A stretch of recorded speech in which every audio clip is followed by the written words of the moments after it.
President Trump himself has said to expect some pain. Then the $16 billion estimated to be gambled on the Super Bowl. I'm expecting higher commercial costs the following years. It's a lot of numbers that we just went through. Today is Tuesday, February 4th, 2025, and this is The Bash.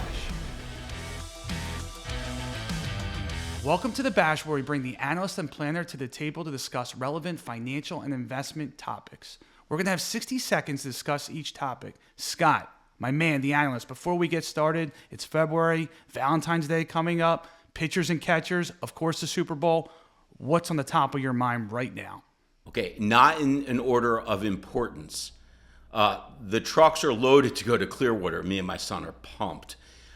Super Bowl, I mean, the birds, like, let's go. And Valentine's Day, of course. Oh boy, Valentine's Day is the only thing on my mind. So Scott, let's move on and let's start talking about the news in the market right now. And over the past month, there have been many events threatening this recent bull market. That includes tariffs, AI competition, and a recent Fed pause. Scott, what's going on, and should investors be worried? All three, Matt, are sources of volatility. Couldn't agree more. I'm going to pay my focus or my attention on the chip sector. And the source of volatility recently has actually been due to an advancement seen in AI labs halfway around the world. And what does it mean? It means that there's greater efficiency. It means that AI models are able to produce their output or their data in a much more efficient manner. How? By using less graphic processing units. When we drive down the cost, essentially, it should advance all AI models, and because it's an open architecture, this should lead to greater competition. It should be a good thing. I think that's a good thing. Specifically around some of the largest companies in our market, known as the Mag 7, a lot of people are looking at this as a major threat to their business. I believe it's the opposite. Javon's paradox. What did you just say to me? Talks about when you have greater efficiency, you're having a lower cost, you're actually going to have an increased adoption rate. So I believe long-term it's a positive, and I believe that because it's an opportunity, investors, they have the responsibility to do their homework, speak with their advisor, and make the correct long-term diversification decisions. Matt, what are you seeing? Scott, I like that you have some positive outlook, but I'm going to talk about uncertainty, unpredictability, shock and awe type of government that's starting out with President Trump. And look, it started this past Saturday. President Trump announced that the U.S. would impose a 25% tariff on imported goods from Mexico and Canada and an incremental 10% tariff on imports from China. One day later, we already have things moving around, and we have a delay with Mexico and Canada now of 1 month on those tariffs. what are you waiting for? So there is uncertainty of what's going to happen. So tariffs alone can cause market volatility in the short term. It could also be a moderate drag on corporate profits. And President Trump himself has said to expect some pain. I'm not ready. So going forward, I think this is going to be his negotiation style. He's going to use the leverage of the United States to work with these countries and maybe others. And where I see a big risk, if there's retaliation, if they don't bend to some of his demands, this could be a long-term problem. And when that happens, there could be a significant hit to the stock market and the economy. I personally do not think that President Trump wants this, because he wouldn't want the finger pointed at him if the market goes down significantly in the long term. We will wait and see. Matt, I couldn't agree. Well said. The regulatory environment is absolutely a major source of the recent volatility. But let's switch gears a little bit. Let's talk about some of the experiences that we have working with young professionals. And what we've observed over the years are some mistakes that young professionals make, and we want to inform our viewers so that they don't make the same mistakes. Matt, what are you seeing from a financial planning perspective that we can help our viewers out with? Scott, I love the passion of planning, especially for young investors, and their number one asset we always talk about is time, and not taking advantage of time by making their money work for them sooner than later, and not putting their financial workout first, waiting, not being disciplined. So I think one of the best ways to do this is to give or provide an example. Take a young professional grossing $100,000 a year. If you put together a cash flow estimate or budget, they would have about $80,000 in my example in taxes and living expenses. In that scenario, they would have $20,000 they could put to work for them. A recommendation would be to start putting about $1,000 a month between investment buckets such as retirement, non-retirement, or even overpaying loans that are costing them interest. These would be ways that they could start making their money work for them and putting those plans in place first, then adjusting their lifestyle. This is where we see mistakes where those young investors wait or they spend on discretionary items and then come back to their workout. So, Scott, making your money work for you is a mistake that I see happening a lot with young professionals. What? What about you?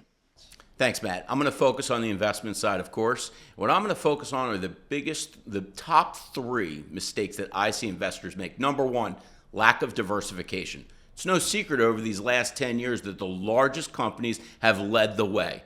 We see it time and time again, statements that are overloaded in the 7 to 10 largest companies in the market, and investors are missing out on the benefits of diversification, which are not to dampen returns, actually to dampen risk, dampen volatility, and hopefully enhance returns. Investors need to be aware that there's many areas of the market that they could participate in, not just the largest few. The second mistake I often see investors make is simply emotional investing. Impulsive reactions are not an investment strategy. Clients will trim the winners too soon and hold the losers forever. That is not diversification. It is not a rebalancing strategy. It is knee-jerk reactions to the market, and it doesn't help anyone. Lastly, I often see clients just not paying attention to the fees they're paying.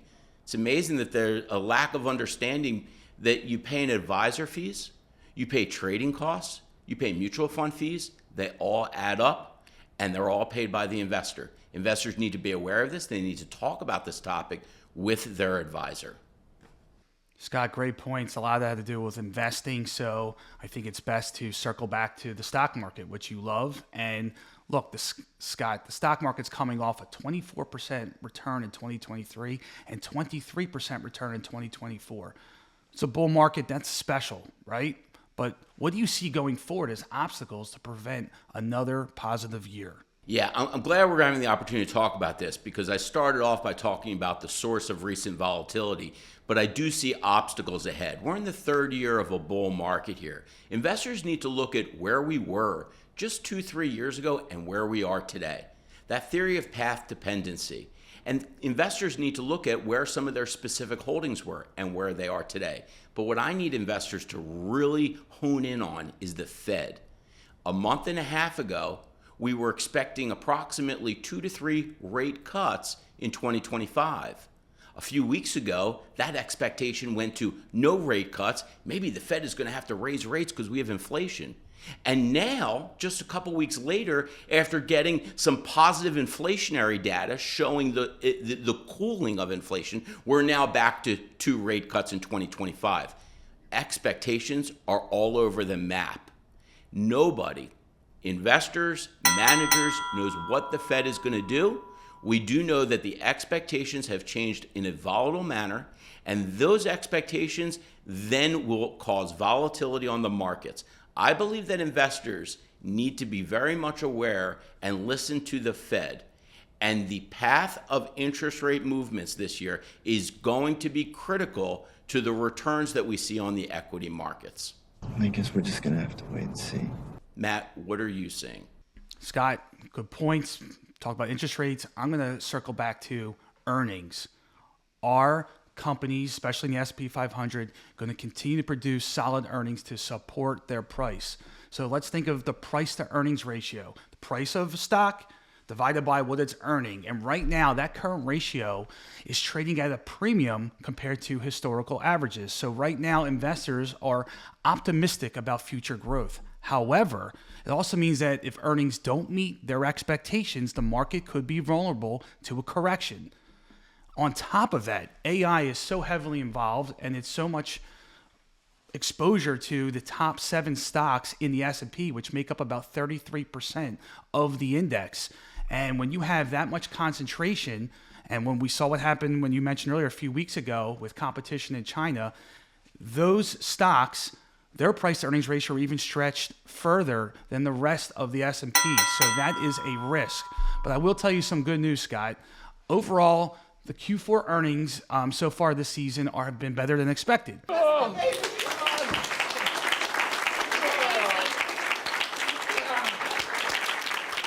That has put the quarterly growth to 13.2%, according to FactSet, which is the best rate in 3 years as of last week.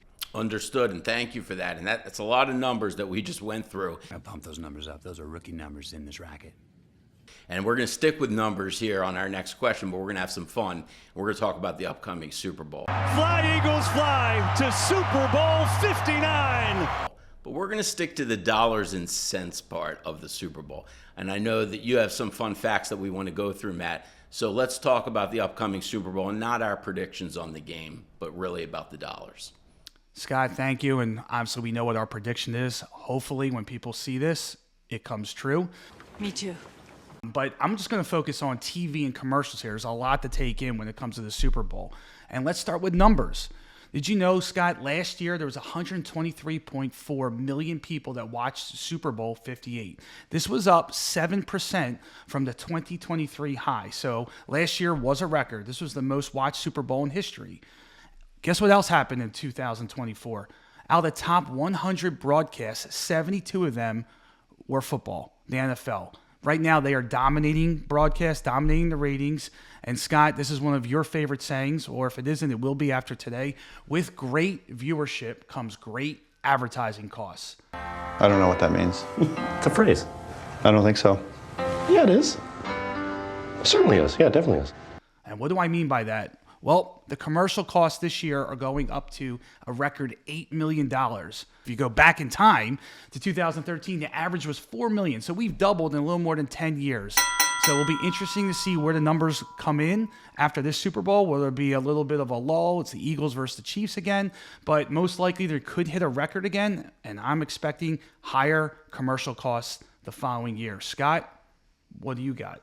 Well, number one, what I'm seeing is Congress spent more bailing out the banks, or spent less bailing out the banks, I should say, than the $16 billion estimated to be gambled on the Super Bowl. Unbelievable.